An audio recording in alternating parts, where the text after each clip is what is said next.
नमस्कार। मकर संक्रांति की आप सभी को हार्दिक शुभकामनाएं। मकर संक्रांति का पर्व कष्ट से निवारण हेतु एवं अपने भविष्य को सफल और धन धान्य से परिपूर्ण बनाएं, इस विषय में आपको आज जानकारी देते हैं। जैसा कि आगामी 14 जनवरी 2024 को प्रायः मकर संक्रांति जो होती है वो 14 जनवरी को होती है, लेकिन इस बार जो मकर संक्रांति आपकी पड़ रही है वो मकर संक्रांति पड़ रही है 15 जनवरी को।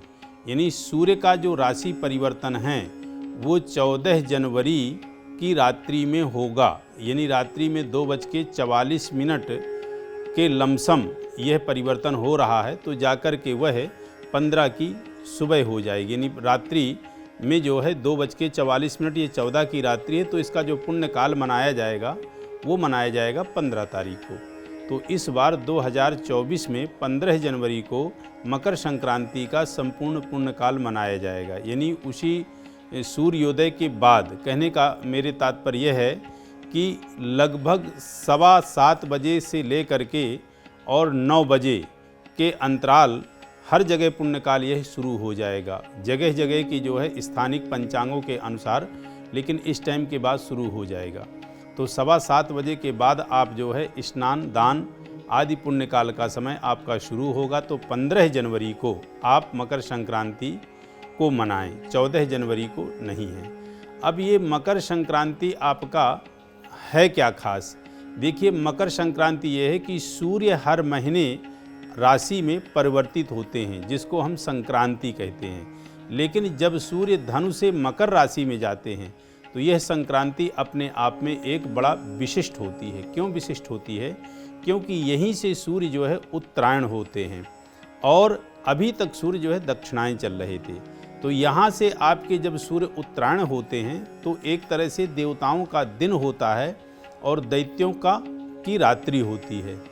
तो दक्षिणायन में दैत्यों की जो है तो दैत्यों का दिन होता है और देवताओं की रात्रि होती है, ऐसा माना जाता है। उसके साथ साथ हमारे उत्तरायण होते ही, यानी सूर्य के उत्तरायण होते ही आपके सभी पुण्य कार्य मांगलिक कार्य शुरू हो जाते हैं। जैसे शादी, विवाह, गृह प्रवेश, मुंडन आदि जो भी मांगलिक कार्य हैं यह शुरू हो जाते हैं। महाभारत कालीन में आप एक बार याद कीजिए कि जब भीष्म पितामह ने जो है अपने प्राण त्यागे, तो प्राण तभी त्यागे जब जो है सूर्य उत्तरायण हुए। वो बाणों की सैया में लेटे रहे, लेकिन उनने अपने प्राणों का त्याग तभी किया जब सूर्य उत्तरायण हुए। तो उत्तरायण के सूर्य में किसी की भी मृत्यु हो वह उसको अक्षय पुण्य की प्राप्ति होती, उसको सीधे मोक्ष की प्राप्ति होती। तो उत्तरायण का अपना एक जो है विशिष्ट महत्व है। दक्षिणायन और उत्तरायण दो होते हैं। उत्तरायण में दिन बढ़ने लगता है और रात्रि घटने लगती है। दक्षिणायन में दिन घटने लगता है और रात्रि बढ़ने लगती है।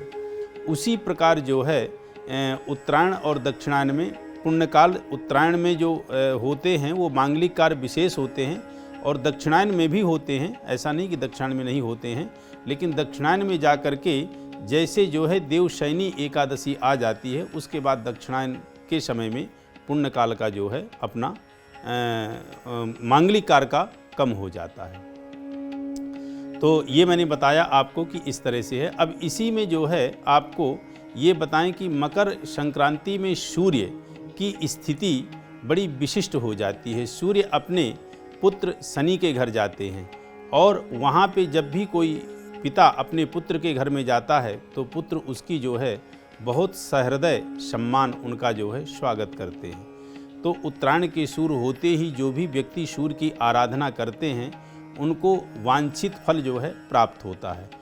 जो भी मनोवांछित फल है उसकी प्राप्ति होती है। तो यह मकर संक्रांति जो आपके कष्टों के निवारण हेतु, पुण्य की प्राप्ति हेतु स्नान दान आपको जो भी करना है वह आप जो है 15 जनवरी को कीजिए। तो मकर संक्रांति कब है? तो मकर संक्रांति आपकी इस साल भी 15 जनवरी को है। वैसे प्रायः ये होती आपकी 14 जनवरी को है, लेकिन कुछ अधिक मास बढ़ने के कारण और उसके साथ साथ ये सूर्य की गति राशियों में जो है परिवर्तित होने के कारण रात्रि में 14 जनवरी को सूर्य धनु से मकर में प्रवेश कर रहे हैं, तो रात्रि में पुण्यकाल तो कोई इस मध्य रात्रि में तो इस तरह कुछ नहीं किया जाएगा। इसलिए सूर्योदय काल के बाद 15 जनवरी को मकर संक्रांति बहुत ही जो है अच्छे से मनाई जाएगी। तो यह पर्व आप मकर संक्रांति का बहुत अच्छे से मनाइए और अपने जीवन को धन्य कीजिए। नमस्कार।